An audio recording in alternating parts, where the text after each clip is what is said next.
I think we'll go ahead and get started. We're here for the lunchtime webinar series. But welcome everyone, and thank you for joining us for today's webinar, For Best Results, Managing Curriculum Change. I'm Haley Diaz, your host for today's event. And before the presentation, we'll just knock out some Zoom logistics. Today's presentation is being recorded and it will be distributed to all attendees within the next 24 hours. And there are a couple of Zoom features we'll be using today and would love your participation in them.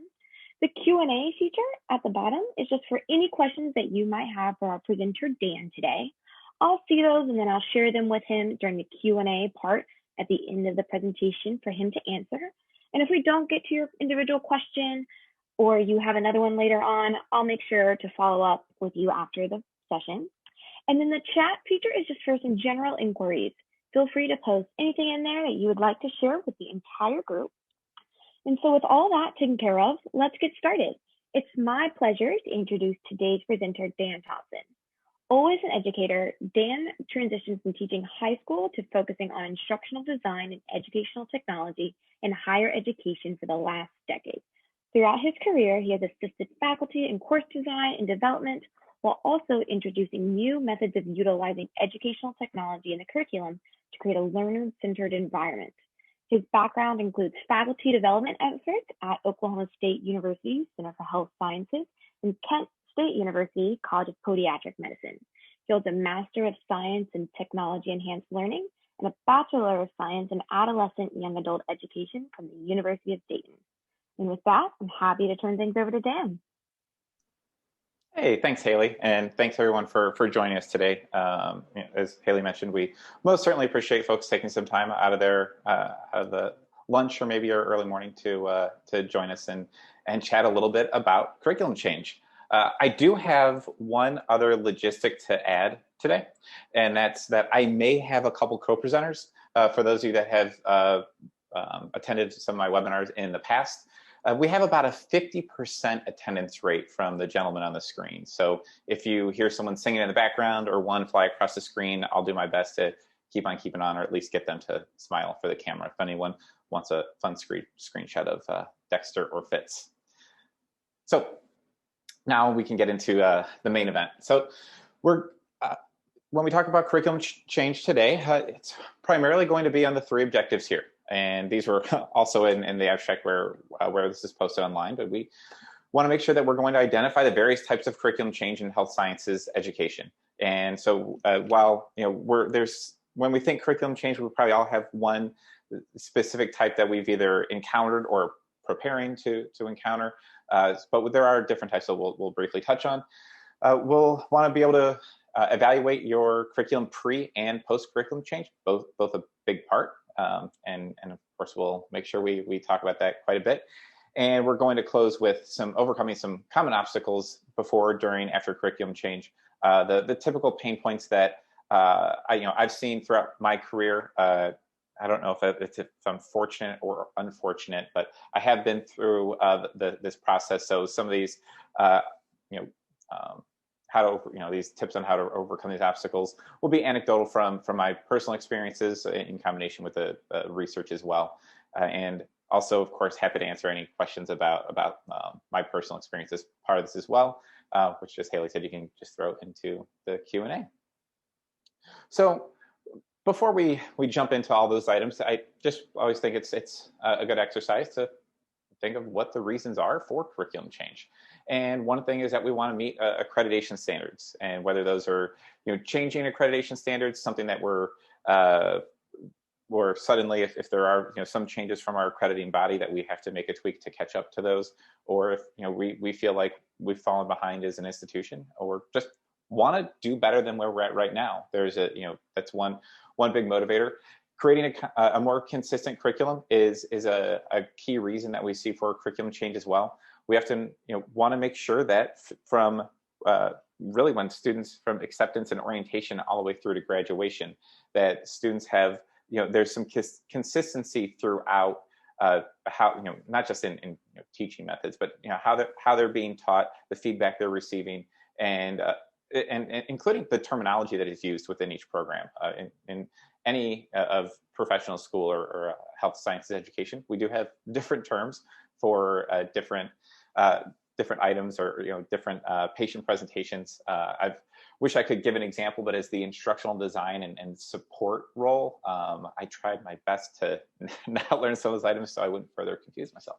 And then finally, student performance. That's why we get involved in education. The goal is to have students that are successful and and success means doing well on whatever licensure exam you have in your program, and then also being competent physicians, dentists, nurses, and whatever their career path may be, to positively contribute to to society, and then of course reflect back well on the institution.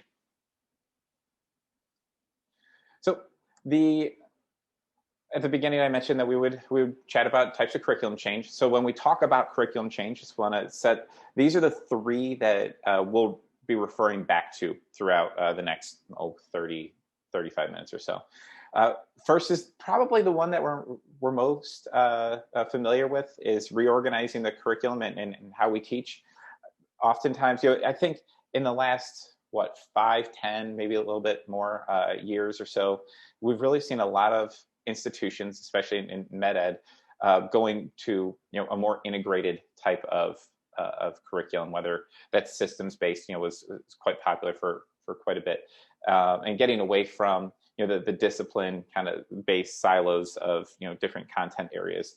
And so that was a big push for a bit. That's actually was my experience specifically as well, in the type of curriculum change that I've gone through. But there are plenty of different types of teaching methods, teaching methods, yes, and different structures of curriculum.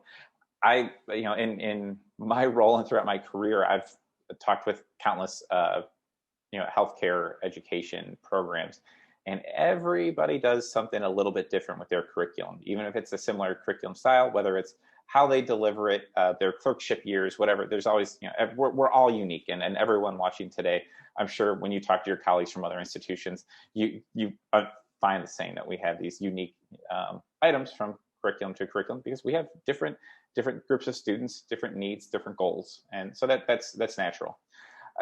Another type of curriculum change is how we assess faculty and students, whether that is, today we're seeing more of a push toward authentic assessment and of students, and there also can be a more authentic assessment of faculty as well. But that's something that comes up quite often in how we and when we look at curriculum change. And then finally, while this doesn't seem like we would associate it typically with a curriculum change, new teaching methods is a part of that. And so, and I'm sure those of you that are faculty out there and those that support faculty have gone through helping people to change to new teaching methods, or changing them yourself for your course. And while that might not feel like a big overhaul change, when you're just dealing with your course, when we see something program-wide, or even if we just did the didactic years or clinical years and changes, that is a form of curriculum change. And as I have the notes at the bottom there, two types that we see quite a bit are using more active learning in the classroom. For the last, Haley read this and said the last decade. I wish I wouldn't have had that in my bio. But for a while, which that makes me feel a little old, I've done, helped infuse curriculum and programs with more active learning. I don't know if I've ever seen this, where folks say, well, we wish we lectured more in our program. We want to get more engaging with our students from day one in those didactics, which can be a challenge in the large lecture halls. If you have 100 plus, 200 plus students, there are definite challenges to be able to do that, but there are ways. And then of course, using new technologies. Technology changes faster than we can keep up, whether we're thinking about, personal technology with our phones. And we've seen this in the last year, where this has been our new work environment, from our homes and dependent on technology. And I'm sure many of you have taught this way. So, but as we adjust to new technologies and incorporate them into our teaching, that is something else that that is considered curriculum change, and we'll refer to a little bit in today's session. So before we jump into the how to evaluate the curriculum, or just what that evaluation is, and then how to do it, and some tips and tricks to overcome obstacles. Of course, we're going to identify some of those obstacles. Again, some of these are things that I've witnessed firsthand. Some of these are research supported. And so if you could see there, the common theme is a lack of something. So we have a lack of faculty support and understanding.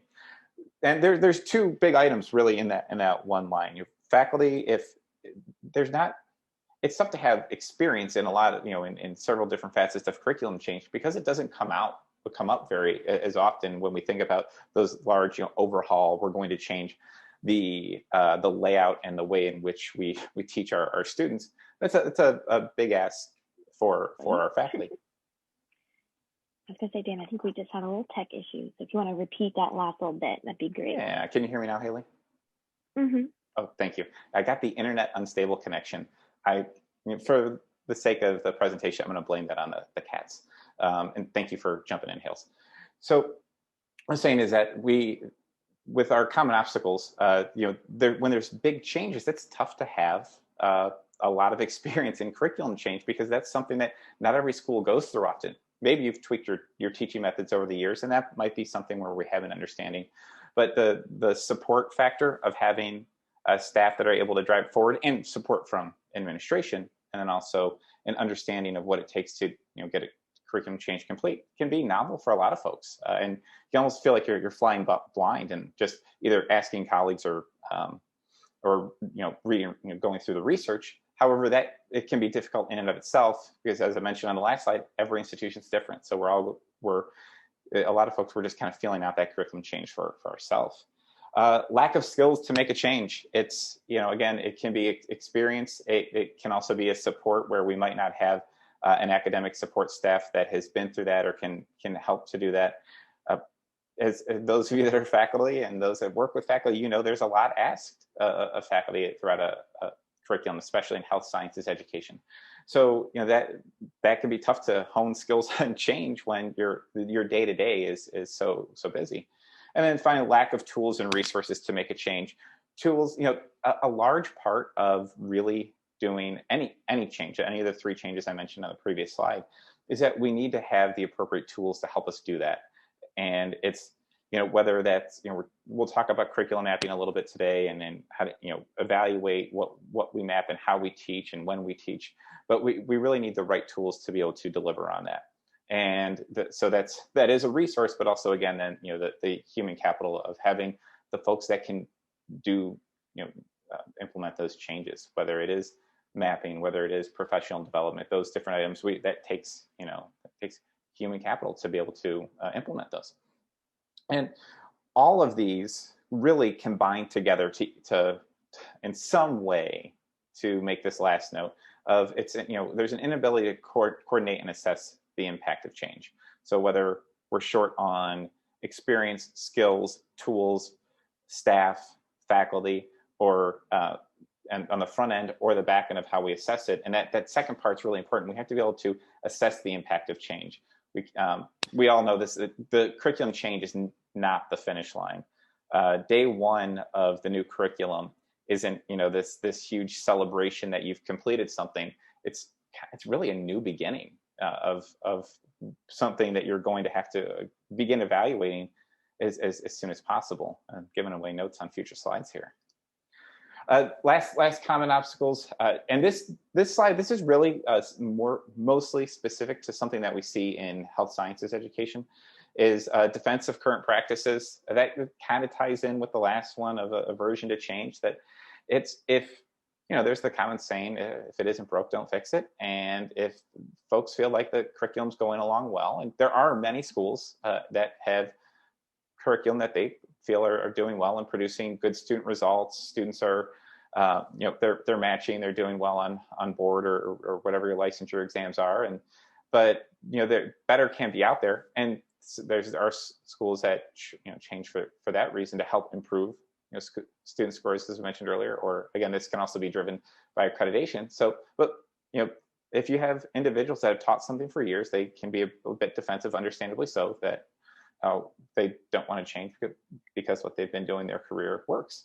The middle point is conflicts between disciplines. It's really about contact hours changing, and this is something that I really didn't anticipate when I went through my first curriculum change experience is that as you make changes, wholesale changes to your curriculum, contact hours are going to change with how many hours each discipline gets in in the classroom or in the clinics with their students, and because of that, this there's going to be some territorial issues because, and again, understandably so, if you go into a field to teach a certain science or certain topic, obviously that you value that's your that's been your course of study and your career.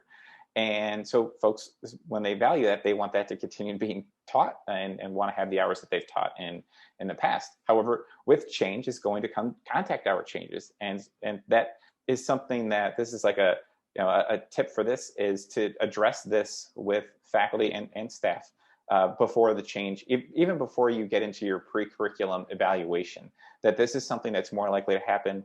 And it doesn't, it's not one of those things that is diminishing what we bring to the table as faculty, but that it's just necessary for students as we go forward in how we're going to teach within this new curriculum. It really, and the messaging with that to me as well that I found works really well is when you were tasked with paring down your contact hours and therefore the content that you're able to teach, it really increases the importance of the content expert in that area to instead of just blocking out a lot of extra fluff within their field, they're really trying to take what was deemed necessary information and focus it more on the most necessary and most important of that information. And so it does take someone with experience and expertise in that field, and that's a way that I've seen be most successful with getting over those conflicts.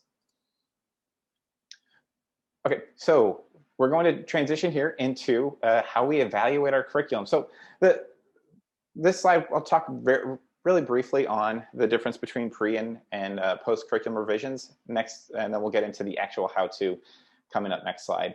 But with pre-curriculum revisions, first of all, we have to have a why for why we want to make the change. Obviously, we can't make a change until we map and evaluate the current curriculum, and we have to find the areas in which we want to improve. And I have actually seen this before where institutions will want to make a change. Let's say it's for the accreditation reason I mentioned earlier. They want to make a change, but they haven't done the background work on their curriculum as is and evaluating it. So you can't make that change until you've in depth done an analysis of your current curriculum. And once you find your why, whether we'll talk in the next slide about curriculum mapping and assessment in different ways to do the evaluation. But once you find your why, you have to prove it. We can't change just to change, and a lot of times that's going to come with data reports. It's just something that it's part of the process. If anyone out there has ever used like Excel to try and do this, and I have tried that, and I can promise you I won't do that ever again, is that it's a tall task. There's a lot of data to pull together about your curriculum. Each of us on this call right now even have different roles in our curriculum. We have our focus, and sometimes, and I'm guilty of this, you kind of have horse blinders and you focus in on what your goal or task is and what you're going to teach and how you're going to teach it. But we still have to take that 30,000 foot view and have the reports from across the curriculum to really evaluate and dig in. And so that's really the prove it that of that process.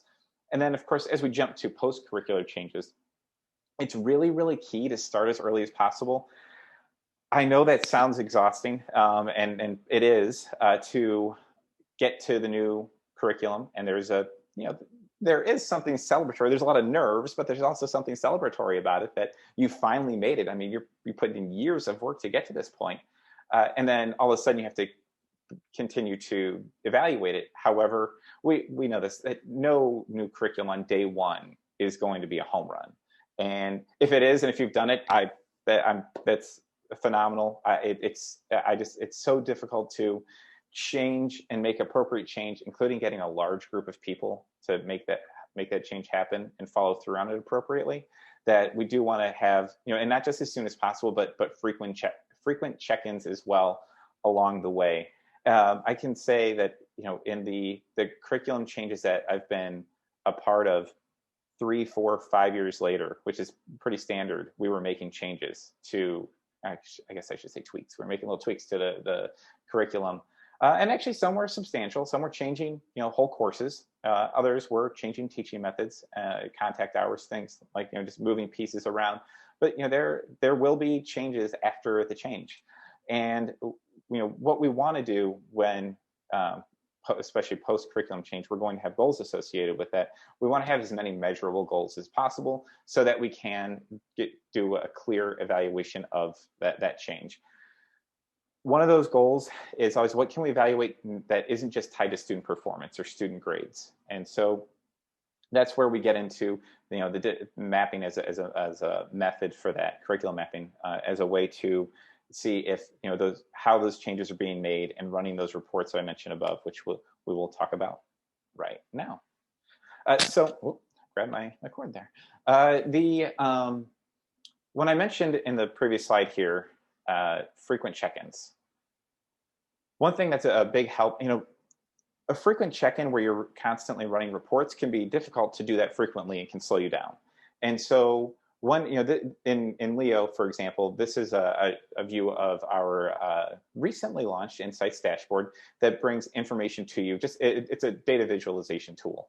And the two areas I really want to highlight from this screenshot are addressing two of the different types of curriculum change that we've talked about so far. One are teaching methods. And as we change, even if it's, that wholesale curriculum change where we're going to, let's say you're going to go to more, team-based or project-based learning, or let's say you just want to have a greater focus in formative assessment and just active learning in general in different methods and not tied to a specific type of teaching method.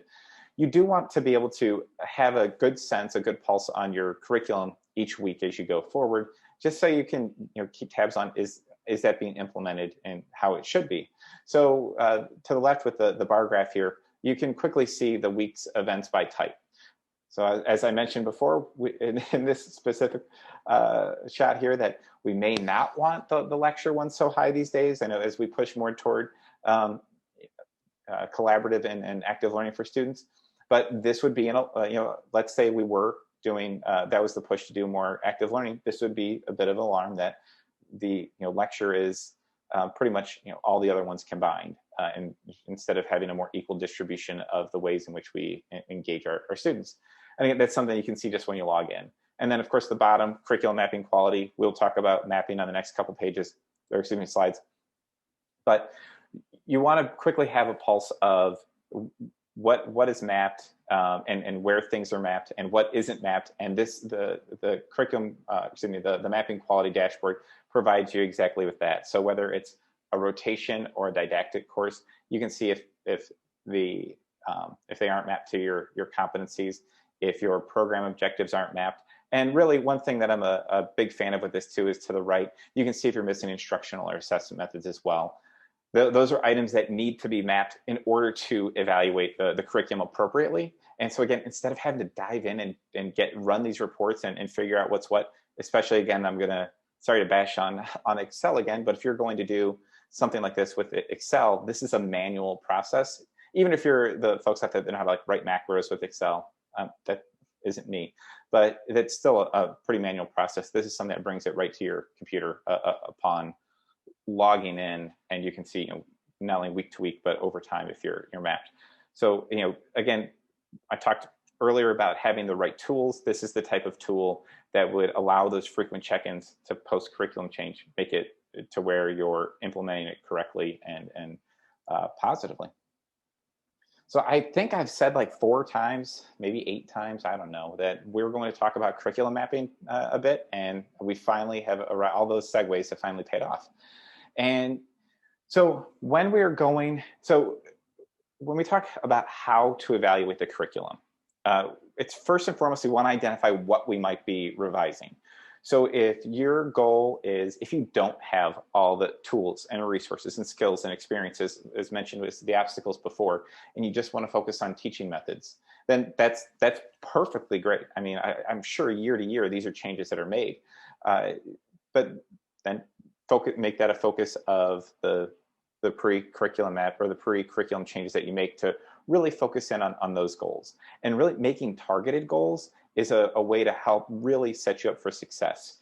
Earlier, I was talking to Haley about this presentation, and she said a word that stuck with me since we talked this morning, and it was checklist. And as simple as it may be, each of these, whatever you're wanting to do, specific goals and checklists to knock off before you can get to your, the time where you can think about making an actual change.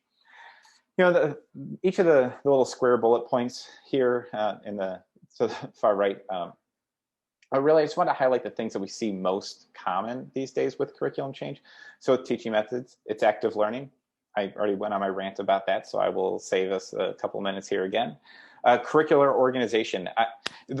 Every curriculum change that I've been a part of or assisted with has had integration has been a word that has been used pretty heavily, that we want an integrated curriculum. I don't think we hear too much anymore that we want everyone to disperse and just teach what they want to teach, and then hopefully it sticks with students at the end. But we want real integration of the content and throughout the curriculum in a way that's conducive to student learning. And that really is tied to the next note about faculty and student assessment, that we do see authentic assessment is something that's becoming more important and more valued, especially in health sciences education, in preparing students for their career. These authentic assessments, the more practical assessments to give students feedback, an opportunity to practice, but then also feedback on their knowledge and skills in, again, a more practical way. A lot of healthcare education has this set into it already in a specific way with your clinical skills type courses, or of course the clerkship rotation years. But these are things that can be done in the didactic classroom settings, even in the large lecture, which I'll point to a little bit on our next slide. But again, those are the areas we want to focus. Those are the areas we see folks pushing to more as we move forward with change. Now, as I mentioned before, we do want to make sure that we have our curriculum appropriately mapped in the pre-clerkship evaluation, because that's really going to give us those prove it data points. And so the reports that we have on the screen, of course, I have a screenshot here to the right of what some of these look like in Leo. Is you have your instructional and assessment methods. If you're changing those, you should be identifying what you're teaching now in your curriculum. That's something that's very simply mapped. I think a lot of times we see this associated with the CI. It also is, of course, impactful in your curriculum today. We also have program objectives. We are mapping our session objectives to those program objectives. Those are reports that we can run. One of the things that we can change, I mentioned about at the beginning about creating a consistent curriculum. A consistent curriculum is a curriculum without gaps or redundancies in the content that's taught. It's natural that can happen from time to time, especially in team taught courses, and that a lot of times is a product of communication. And with team taught courses where you can have 6, 7, 8 and more faculty involved, it can be difficult to coordinate exactly who's teaching what, who's covering each, and the depth at which they're covering each content area. And so that's where mapping really comes into play, so that you can run a report on that, as opposed to just hoping that we cover everything through conversation, or hoping that we cover everything as we roll over from years past. So always make sure that you're making that you're mapping that element there. Of course, our core competencies and for our accrediting body is a part of that we want to be able to map to and run reports on. Especially as we're preparing for accreditation, we should know how we're addressing that before we make those changes. And then again, the last 2 points here: evaluations and assessments, how we assess our students. And part of that as well is the type of feedback that we give to students. And evaluations too is how the courses are evaluated and how faculty are evaluated, and including self-evaluation as well. And then finally, themes is something unique to Leo, for those of you that don't currently use Leo, that allows you to map themes or coils across your curriculum in a more longitudinal way to be able to evaluate your curriculum a little bit more in depth, again, in a longitudinal route. Really, again, helpful prior to making that curriculum change. And of course, as you advance in post-curricular change, these are things you want to do throughout the change process. These are things that you want to be mapping. So because this is really like square one in launching with a new curriculum. And when you map these items, when you have the assessment and instructional methods mapped, and you have your program objectives mapped, when you don't have those, you can eliminate the gaps in content, which is always a big fear in doing a large curricular change. But it also gives you a starting point to begin to evaluate, so you're not playing catch up. And if you've been there before, that can be pretty daunting task to try and play catch up, as you want to make sure that students are learning appropriately, because each student cohort is important. These are these students' careers that we're preparing them for, and we want to make sure we have as many things in place as possible to put them in a position to be successful. Okay, and then as the other area of evaluating the curriculum as well is qualitative data. So I'm going to jump back. Sorry for the whiplash. As we, so many of what we have on the page here, it's mapping related, and which is incredibly important for accreditation, but also setting ourselves up for success.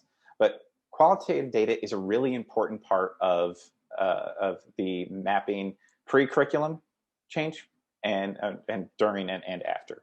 And so I guess one of the pro tips to overcoming the obstacles that we see is to make sure this is a part of your process. The quantitative and qualitative should be used hand in hand. And one thing I'm going to point out, I mentioned earlier, I was going to speak from experience, is this word integration. So if you were to map your curriculum, as we've talked about it quite a bit already, that you can show logistically that you have integrated your courses. If you went from more siloed discipline-based curriculum, and you have your farm and your path and your histology, and those are standalone courses, and then you go to, and I'm going to use the systems-based example again. If you go to a systems-based course and you have cardiovascular and respiratory courses that has histo, phys, farm, path as a part of it, innately, just from the mapping, that is more integrated in that point. And you can, the mapping will show that. When you look at your calendar and you see that, everything laid out like that appropriately, that shows that, and it looks great. However, this is where we really, really have to depend on the qualitative data, because we have to make sure that integration isn't just, we moved this lecture from farm course to this systems course, but that we truly integrated it with the content before and after it. And in a way that's conducive for student learning, especially in preparation for those authentic assessments. So when we, the qualitative data element of that is, many of the things we have here. There's course evaluations that students complete. Oftentimes, students may not have a grasp on curriculum and curriculum change and how, why we're going about it, especially in mass, and that's not their goal while they're, in the program to focus on that. We obviously can get good feedback from those, but that might not, scratch that itch. We also have self-reflection. This is a really key part for faculty and especially the course directors out there, that allows you to, especially when we think of the ways in which we're integrating and engaging our students, that we just really have to take time to reflect on our courses as well. And we can also have a peer evaluation as that a part of it. The image that I have to the right here are the different ways in Leo that you can evaluate. So as you can see, the different ways are pretty much anything that anyone or anything you want to evaluate is available to be able to do directly in the integrated in the same platform where you would do your mapping as well. So all this information can live together. And it's a great way to take some of that qualitative data and when we can quantify it, and as we get more feedback about the curriculum. And then, of course, student assessments are a big part of that as well. not just student performance on those assessments, but the feedback that we give and how we help to help students to improve their learning, remediate, move forward, and be ready for the next step in their educational or professional career. And so with that, these student assessments can be clinical assessments that you do of students. As we look toward using more authentic assessments in didactic courses, this is something where you can also provide feedback directly, whether graded or not, in your platform. A couple tips and tricks at the bottom here that has helped me throughout my career with this is one, evaluation summary groups. There's a lot, and I'm talking about course evaluations here. There's a lot of course evaluations and a lot of information that comes in. And as Haley mentioned at the beginning, I taught high school. As a high school teacher, getting some of the feedback from students and fellow faculty can be a tough pill to swallow sometimes. And so your pride, and I know I've definitely been through this, can get in the way when you read those course evaluations, especially when we have students that maybe don't word things as politely as they should, we'll say. So with evaluation summary groups, it's I really recommend, if you have a group at your school, like an academic support, instructional designers, or folks that work in faculty development, to take a third-party look into courses that maybe they haven't helped design, to read through those and help summarize what they've learned in across what they've learned from the course evaluations. It's a great way to help turn that feedback into something more usable and start a real conversation.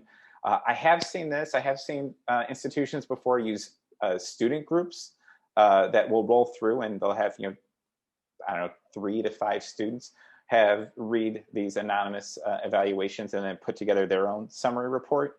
The only thing that I've seen that I would caution you on that, if that is something that you have used or are planning to use, is that well, I'll give a very specific example. I had a course that I went through, and there was one negative response specific to one area in the course, and the evaluation report the summary report, called that out as a major issue. And so, if with students, we may have had a student that wrote the one boisterous response there about not liking that certain element, and also depending on how it's written, it can be a really great, well-worded or emotional plea of what is great about the course or needs to be fixed. So that's why it's nice if you can have an uninvolved group, like instructional designers or some academic support group that can help read through that. And I'm sure there's I've seen this with plenty of schools where they have like a faculty review as well, which is great, where faculty review courses or review summaries of courses that they haven't taught in. Student focus groups are great. Again, I wouldn't have faculty be a part of those so that students really feel like they can be honest. In my experience, pro tip: buy them some cheap pizza. They tend to show up in droves for that and have a great, honest conversation. And finally, focus on evaluating less measurable goals. So, with the quantitative data, with the mapping of the different types of instructional methods and to our program objectives, those are all measurable goals that we can evaluate. If you say you want 40% of your teaching methods, 60% of your teaching methods to be active learning, that's something that we can map and evaluate. But there are some less measurable goals, like integration, like student engagement. We can say we're teaching a certain way, but are we truly engaging students in that process? I've seen folks usually this is a lack of training, but who say they're flipping a classroom and they'll do the video in advance, and students will consume that content, or they'll do a reading and they'll come to class. Let's say we're doing the video, they'll watch the 20 or 30 minute video that a faculty makes as the lecture portion, and the students come to class and they have a question and answer session, and I've witnessed faculty members take those questions and turn that into a lecture, and students all of a sudden just got lectured twice. There's a contact hour concern there. There also is a teaching method discrepancy where you say you're flipping the classroom and engaging students, but really kind of ended up being more of a a pseudo double lecture. So in the mapping, it might say flipped classroom, check, and that you are engaging students. So getting real feedback on that, again, by students, self-reflection, peer, is a great way to evaluate curriculum change. Especially, I really find a lot of value in doing this after the fact and not just as you lead up to new curriculum change. Okay, we are on the home stretch before we will take some questions, and just, well, a friendly reminder, if you do have any questions, please throw them in the Q&A, and Haley will address those at the end of our session. So tips for overcoming obstacles. I've already kind of sprinkled some of these in and tipped my hand a little bit on these, but one, you always want to clearly identify goals for each step of the process, not just, make a more, the overarching goal might be make a more interactive curriculum that meets accreditation standards and increases board scores. Those are all great goals, but have specific step-by-step goals. I've seen that these, and I would be open in the pre-curriculum change part as you're evaluating your current curriculum. I would be open to changing those goals. They could change as you learn more about your current curriculum. But once you get to that point where you're completing that evaluation process and you go into the actual changing of the curriculum, I would stick to that process and evaluate and follow through each step. As I mentioned before, the little tidbit of wisdom that Haley hit me with earlier today is a checklist. Is a great way to go about it. If you can even make an order of operations of those checklists, that we're going to knock these out in this order, it's even more helpful to be able to do that as well. And make that a shared goal, across the institution as well. There shouldn't be just one individual that holds those goals, but make sure to help get everyone on the same page. And then finally, communication. Communication is difficult, especially when you have faculty and staff from different departments, different sites throughout your state or region, and when you're talking about different clinical and clerkship experience students are doing. For me, one of the easy ways that I was able to kind of hide behind this communication issue and really improve it in an organic way is using that mapping as a communicator. So when folks do map, let's just say it's your program objectives, and you want to make sure that you are covering all content as appropriate. It's just something as simple as that, to be able to map your learning objectives to your program objectives will allow you to quickly see gaps and redundancies, unplanned redundancies across the curriculum. So that allows faculty, and not just the evaluators, but other faculty to see as well. In Leo, for example, if I were teaching, let's say Tuesday at noon Eastern, if I were teaching Tuesday at noon Eastern, I could log in to my portal and look at the course and see the objectives that were taught prior to me, and the different, so not just we all probably have seen the syllabus and the content or the title of each course that day or event that day, but to truly see what's being taught and how it's mapped is a big help. So I don't feel the need to spend the time to go through PowerPoints, even of my fellow co-teachers, even if I have access to those, but to truly be able to see the mapping of what students' prior knowledge should be before I teach, what knowledge they need to have after I teach, and that can help inform me of what I should teach. It's something that is invaluable, and it doesn't take a meeting that we go to, which I'm sure is even made more difficult by the fact that we're probably all doing what I'm doing right now and talking to a camera. And it can help eliminate some of those longer email threads, which again, I keep throwing myself under the bus, but it's easy to miss a thread, an email here or there when you have a long thread going back and forth. So this is just something easy to view and easy to report on. And then let's see, and then we have finally we have tips for overcoming obstacles, and this is really, we're bringing it home here. We mentioned at the beginning that we have issues sometimes with lack of knowledge and experience, and so professional development is an important part.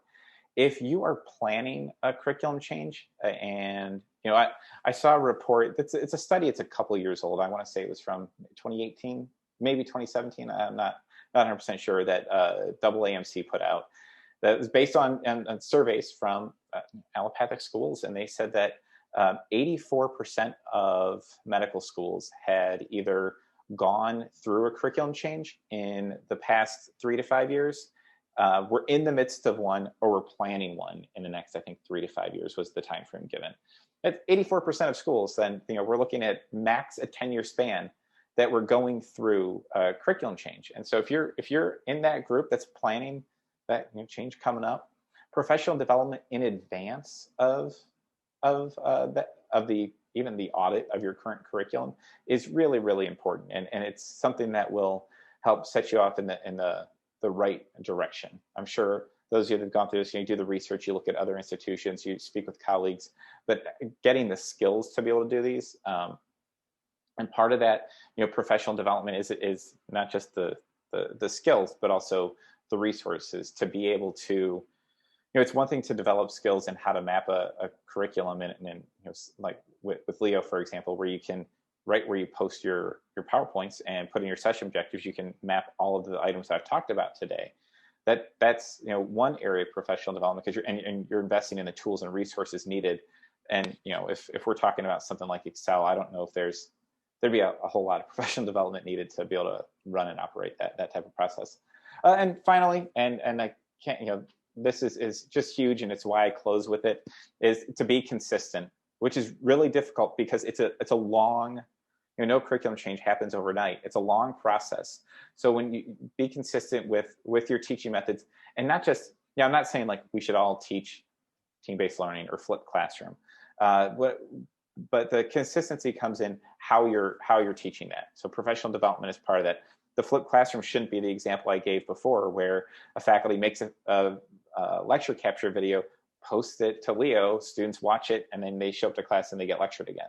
So we want to implement those teaching methods correctly, and not just in theory. And the consistency throughout the curriculum is very important.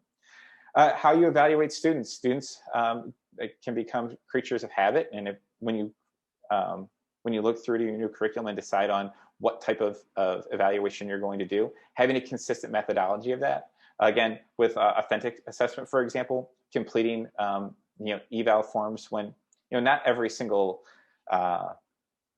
evaluation can look the same, because you're evaluating a different a different action and a different setting for students.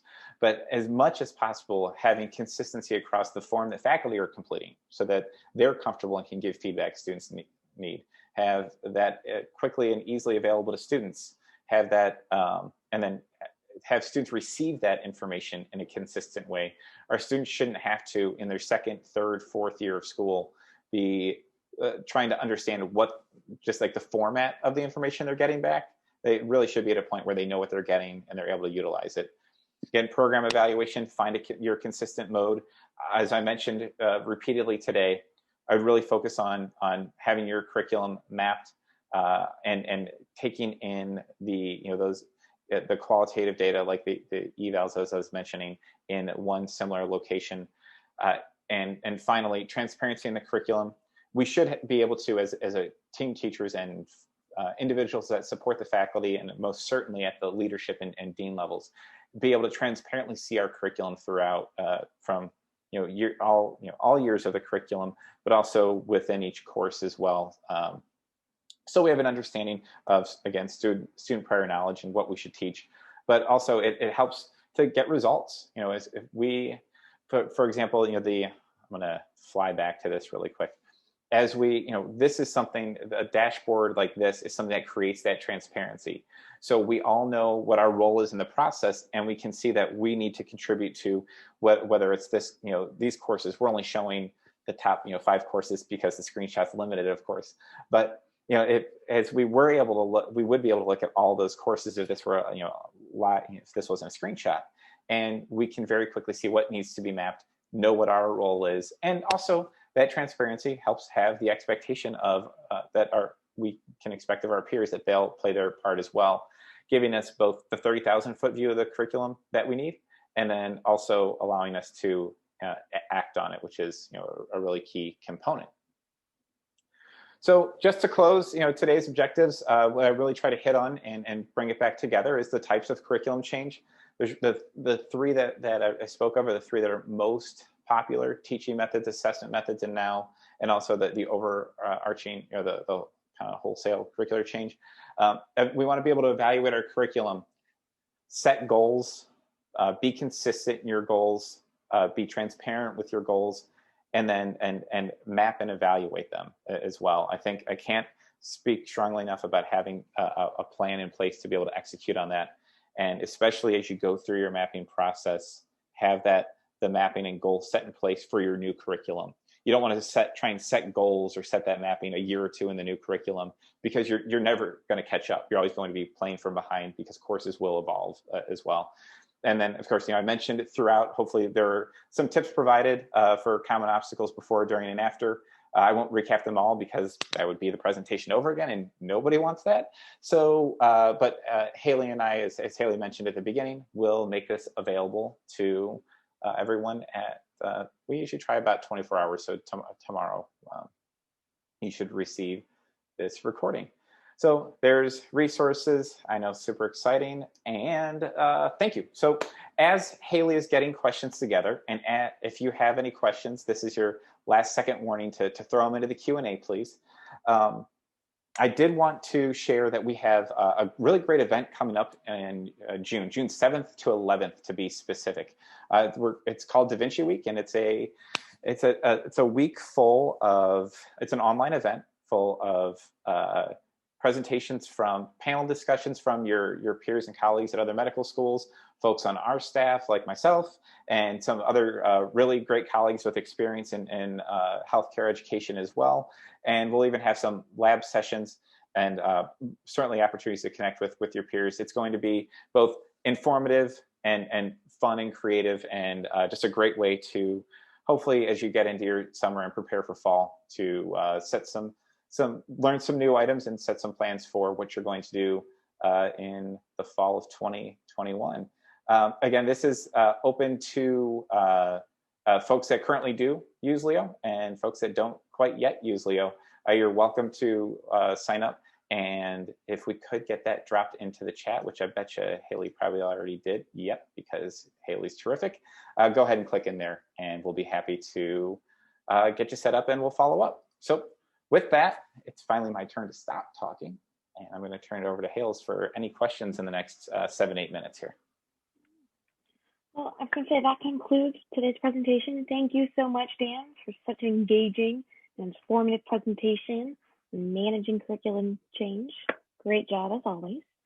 So yeah, we did have a couple questions roll in, so we'll do a little Q&A session now. So to start us off, the first question that we have is a really, really good one. Someone asked, where would be the first place you would start? I think, maybe all of our heads are spinning, realizing, that checklist would be helpful. So in your past experience, where would be the first place you'd start? Oh gosh, that's a great question, and thank you for that, Haley. I think goal setting is very important in where we start there. I really do lean to. We talked at the beginning about resources, tools, skills, things of that nature, and professional development is something that I would invest in and take seriously, and really the right tool to do the job. Obviously, we're talking about Leo's a part of the presentation today, and having something as integrated as that is a big help. I've been a part of trying to map a curriculum, again, from Excel spreadsheets and pulling data from different platforms and softwares together, ones that might not necessarily speak to each other really smoothly, and that can be tough. So I think just having the right tool in place, something integrated. I mentioned before, in Leo, you can not only run all your courses, but you can do your mapping of all the items that we talked about today, and also have your evals for those authentic assessments and course evals and all the information you want that really helps you prompt that change. I think, having the tool and investing in the development on what to do once you have that data. Those are, I know you said one, those are the top two I would do, though. I cheated a little bit. Good, always here for a little bit more info. Another question that we had come in your experience, would be like the one biggest tip that you would either advise to someone either at your level or the leadership level, because I think, different competing priorities at each of the political dynamics in a student or school leadership. So what's one tip you would recommend to both of those groups of people? Wow. Yeah, terrific question. I think if we're talking about, leadership, it's tone setting, making sure that, we have and by that I mean the goals that are set and they're clearly identified, and and by level set, I mean that we're all working toward a common goal. It's, whether it's accreditation standards, student performance, and really at the end of the day, that's what it is. It's student performance and prepping students for their careers. That's what we're working toward as an individual team, and doing our part to push toward that. I think, in other roles, and I'll speak to my specific role in instructional design and faculty development. It's communication.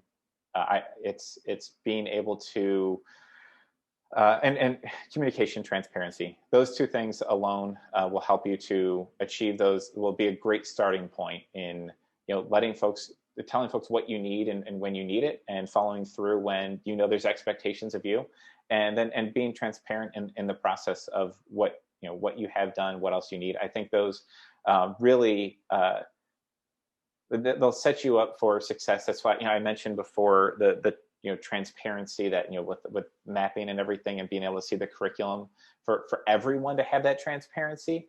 That is again something that we can set from the top down as a way to have that transparency throughout the curriculum. Oh, thank you, Dan. Yeah, it's really great, because I think sometimes these topics can be really massive and overwhelming, and it's really good to narrow it down. So I think with that, that'll conclude our question and answer session. I think we're also right at time here too. So if any further questions, or you think of any later, just feel free to reach out to us individually. Thank you all so much again for coming to today's webinar for Best Results, Managing Curriculum Change. So I think last one in our For Best Results series. So way to be here. And we hope all the information presented today was really helpful and engaging, and we'll make sure to share the presentation with y'all in email and follow up with anybody. So thanks again for y'all's participation and attendance today. We really do appreciate it. Definitely check out the DaVinci Week. We're all super pumped about it, really excited. I think it's going to be super engaging and helpful. So if you need help registering or want more information about it, Dan and I are super happy to talk about it. So have a great rest of your Tuesday, y'all. Thank you so much. Thanks, everyone.